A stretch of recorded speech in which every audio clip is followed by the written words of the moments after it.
My bad. So you said it was 87? 83. 83? Yeah. Whew.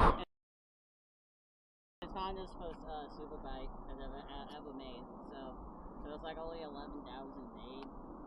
So it's free. He's got the custom mirrors on there. Damn. Suzuki. I'm actually really surprised how well they fit. This is a 1983. This is a 1983. Honda's first superbike. Can we fact check that? Raindrops.